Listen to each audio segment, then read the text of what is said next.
आपका आरजेडी कार्यालय का खिजरसराय प्रखंड में। क्या राजनीति रहेगा इस बार, क्या एजेंडा रहेगा, क्योंकि 5 साल का कार्यकाल का फिर कैसे दोहराएंगे? राजनीति और एजेंडा, राजनीति तो देख ही रहे हैं कि चल रहा है पूरे बिहार में, और एजेंडा भी जान रहे हैं।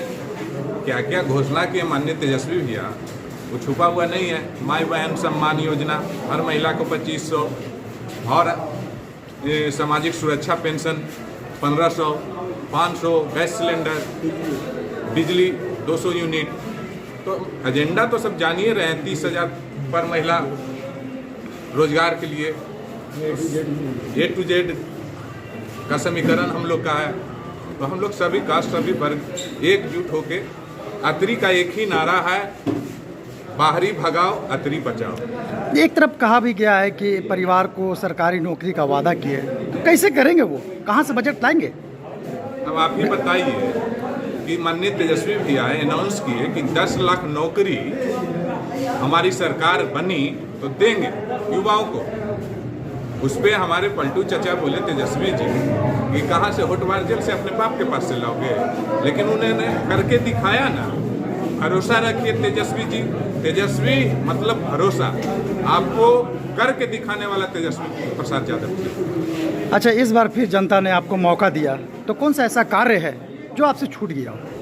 हमारी सरकार अगर बनी तो फेडरल हॉस्पिटल हमारे क्षेत्र में होगा। डिग्री कॉलेज नहीं है, डिग्री कॉलेज होगा।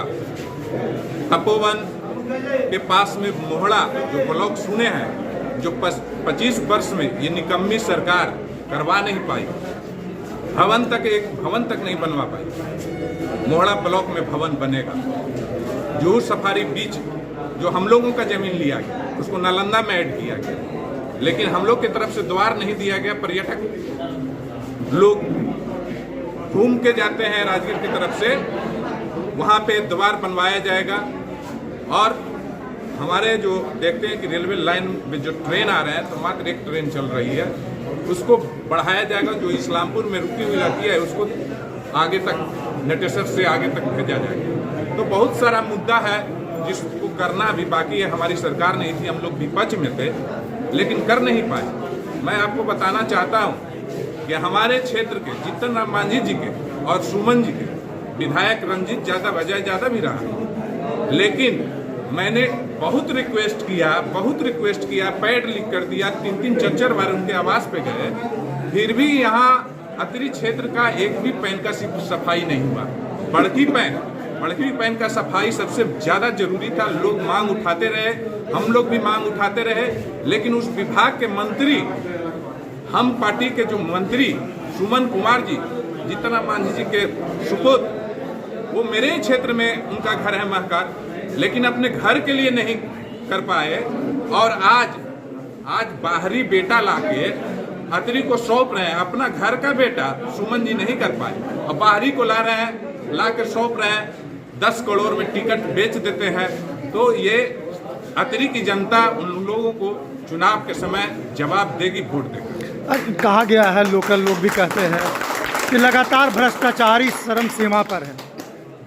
भ्रष्टाचार, ये सरकार ही भ्रष्टाचार, इसका नाम ही होना चाहिए भ्रष्टाचार, क्योंकि सरकार जनतंत्र की नहीं चल रही है, सरकार चल रही है पदाधिकारियों की। आप जान रहे हैं कि पदाधिकारी को जब छूट मिलता है तो खुलेआम लूट होता है। और जो अभी देख रहे हैं किसान लोग दौड़ रहे हैं अपने कागज पत्र सही करवाने के लिए जमीन पर, उसमें ऑनलाइन करने में 15,000 सीओ मांग रहा है। आप नीचे स्तर से देखिए ना, जातीय आवासीय बनाने जाइए तो 100, 200, 500 ले रहे हैं, लेकिन ऊपर वाली सरकार सोई हुई है, उसको पदाधिकारियों से कोई गिला शिकवा नहीं है। हमारी तेजस्वी सरकार आएगी तो पदाधिकारियों पे कार्रवाई होगी। अगर भ्रष्टाचारी पदाधिकारी रहेंगे तो उन पे तुरंत कार्रवाई होगी। और ये अतरी की जनता रुख देख रही है कि तेजस्वी जी की सरकार जल्दी से बने, तेजस्वी जी मुख्यमंत्री बने। और जब मुख्यमंत्री बनेंगे तो जिस प्रकार से लालू प्रसाद यादव जी मुख्यमंत्री थे, तो उन्होंने अतरी को 2-2 ब्लॉक देने का काम किया, मोहड़ा ब्लॉक, बथानी ब्लॉक। जब वो मंत्री थे तो अनुमंडल देने का काम किया, जो आज खिजरसराय में चल रहा है। तो हमारी सरकार आएगी तो जितना भी विकास का कार्य है रुका हुआ है, उसको किया जाए। अपना परिचय दे दीजिए। मेरा परिचय अजय जादव, अतरी के छात्री। टोटल भ्रष्टाचार है। उस समय भ्रष्टाचार नहीं था, किसी प्रकार को जनता को कोई दिक्कत नहीं था, केवल विपक्ष आरोप लगाते हैं और कोई ऐसा बात। जदयू का तो कहना है कि हम जब से सरकार में आए हैं तो 20 लाख सरकारी नौकरी दिए हैं, ये कहाँ से दे पाएंगे अब? तेजस्वी यादव अब खाली सीट तो ही नहीं है। अब तेजस्वी यादव का घोषणा किया हुआ था। तेजस्वी यादव और नीतीश कुमार की ज्वाइंट सरकार थी। जब तेजस्वी यादव घोषणा किए तो जदयू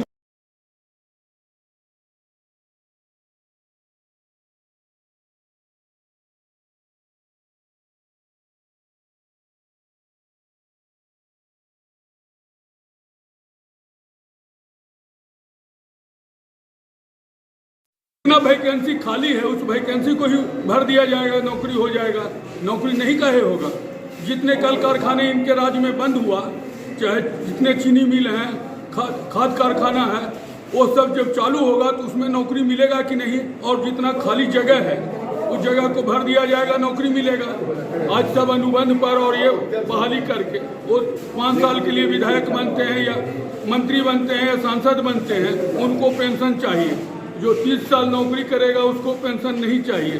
ये सब चीज़ मुद्दा है, इस कारण से उनका विरोध होना चाहिए। पर हम देख रहे हैं वजीरगंज हार रहे हैं, गया टाउन हार रहे हैं, टेकारी हार रहे हैं। यहीं पर 3 सीट तो यहीं पर कम रहा है। और बाकी टोटल बिहार का तो उतना बड़ा हम नेता नहीं है कि टोटल बिहार का सर्वे हम किए हैं।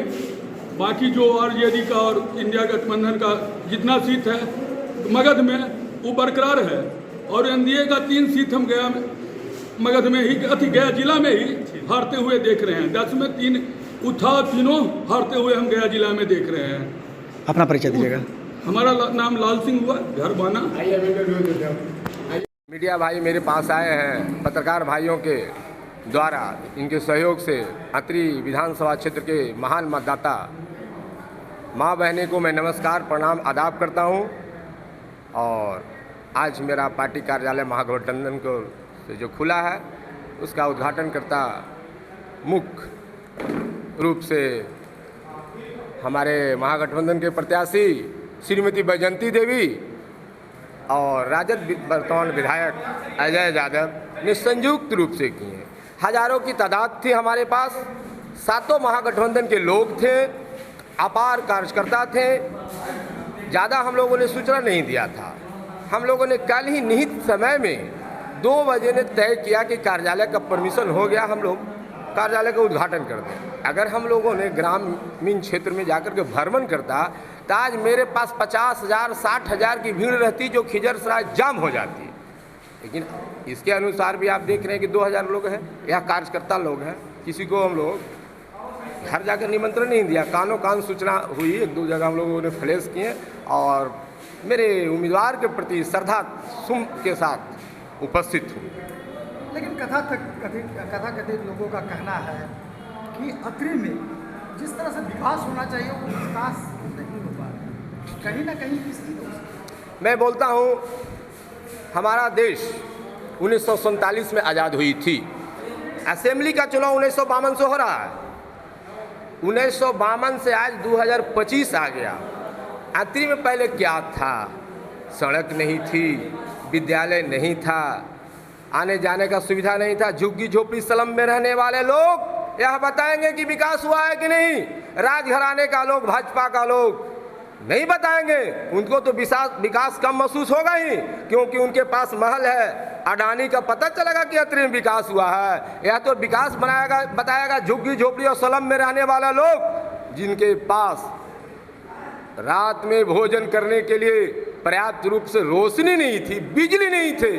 अंधेरे के कारण दिन की उजाला में ही ग्रामीण क्षेत्र के लोगों ने भोजन पका करके भोजन पा लेते थे, भोजन कर लेते थे।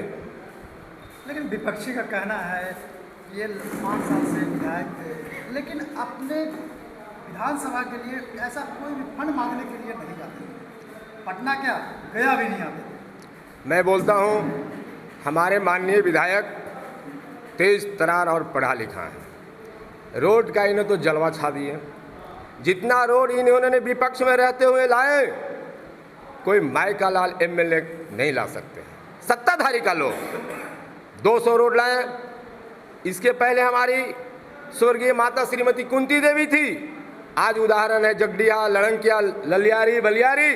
आप जाकर के यहाँ पूछिए, रोड हमारी स्वर्गीय माता कुंती देवी ने ला करके दिए हैं, उस स्थिति में दिए हैं जिस गांव से लोगों ने क्या बोलते हैं, महिला को प्रसूति होने की स्थिति रहता था, तब भब्बू भैंसुर नहीं लोग देखते थे। भब्बू भैंसुर भी खटिया पर कंधा लगा करके ले जाते थे। वह राजद विधायक का देन है, महागठबंधन विधायक का देन है। आज अजय यादव ने रोड का जाल बिछा दिए। अभी कितना रोड का उद्घाटन किए और कितना रोड बाकी है, सारा में काम होने जा रहा है। एक भी रोड रुकने नहीं जा रहा। जैसे लोधीपुर का 2 किलोमीटर का रोड, अभी एक बहुत बड़ा रोड अप्रोच में बनाए, मनो उसको स्वीकृति करा दिए हैं। वह जो बेलागंज और खिजरसराय को जोड़ती है, क्या फल्गु नदी का पुल है, वहाँ से रामवृक्ष नगर होते हुए गया पटना मुख्य मार्ग में उसका उद्घाटन हो गया। यह अजय यादव का देन है, यह राजद विधायक का देन है, यह राजद कार्यकर्ता का देन है। मैं ही बताया था। एक बार और हम लोगों ने दिया था माता स्वर्गीय कुंती देवी के, लेकिन नीतीश कुमार के कैबिनेट ने उनको रिजेक्ट कर दिया था। इसके बाद में महादलित टोला के नाम पर दिया गया, यह स्वीकृत हो गई, उद्घाटन भी हो गया है और काम भी लगा हुआ है। एक सवाल बन रहा है जनता के हित में। कहते हैं कि जनता मालिक है, लेकिन यही वोट खत्म हो जाने के बाद उनका मालिका हक खत्म हो जाता है, क्योंकि कहते हैं कि विधायक के पास जाते हैं तो चक्कर लगाते हैं, लेकिन वोट के समय जनता मालिक है। ठीक, इस पर क्या कहेंगे? आपको बात मैं मान रहा हूँ, मालिक ही नहीं, जनता लोकतंत्र का सर्वमान्य होते हैं। लोकतंत्र में जनता जमहूरियत की सरकार चलती है, जनता जमहूरियत की राज चलती है। जनता मालिक नहीं, सर्वमान्य होते हैं, महामालिक होते हैं। और नेतृत्व करता विधायक या सांसद या वार्ड पार्षद या वार्ड सदस्य का, वह भगवान होते हैं। मैं अपनी जनता को भगवान मानता हूं। मेरे माननीय विधायक और माननीय सांसद, महागठबंधन के जनप्रतिनिधि जनता को भगवान मानते हैं और पूजा करते हैं। लेकिन मामला, हाँ ठीक है, मैं बोल रहा, मालिकाना हक नहीं रुकता है। हमारे माननीय सदन के प्रतिनिधि जब पटना में सदन चलेगी तो वह सदन में रहेंगे तो उनका मोबाइल तो स्विच ऑफ रहेगा ही, वहाँ मोबाइल ले जाने का कोई अथॉरिटी नहीं बनता है। कहती है कि नहीं, जब भी हम अरे मेरा जनता लगातार जो भ्रष्टाचारी है, सुनिए भैया, सुनिए, मेरी जनता, महागठबंधन की जनता सीधी सादी भोली भाली है ना। उसको विपक्ष के लोगों ने कहा है कि आज तुम्हारा विधायक, उसी दिन फोन करने कहता है भाजपा के लोग, आरएसएस के लोग, भगवा लोग, वह जनता क्या सदन 10 बजे से लेकर के 1:30 बजे तक चालू है और 11:30 में जनता को कहता है तुम अपना विधायक के यहाँ फोन लगाओ ना, तो उस समय तो स्विच ऑफ बताएगा ही। विधायक विधानसभा में लड़ने के लिए जाता है, अपनी बात को, अपनी जनता की आवाज़ को सदन में रखने के लिए जाता है। और मेरा महागठबंधन के तमाम विधायक, तमाम जनप्रतिनिधि, अजय यादव भी सड़क की आवाज़ को सदन में रखे हैं। और मेरे भावी विधायक जो बनने जा रही है महागठबंधन से, यह सड़क की आवाज़ को, कार्यकर्ता की आवाज़ को सदन में पुरजोर तरीके से रखेगी। इसमें किसी तरह के कोई कटौती नहीं करेगी। मेरा उम्मीदवार सबसे आगे है और जीत सुनिश्चित है। और मैं कहता हूं कि महागठबंधन की सरकार बनने जा रही है और मैत्री को कैबिनेट का दर्जा प्राप्त होने जा रहा है, इसमें कोई दुमत नहीं। मैं राष्ट्रीय जनता दल का प्रधान महासचिव धनंजय कुमार यादव, खिजर से।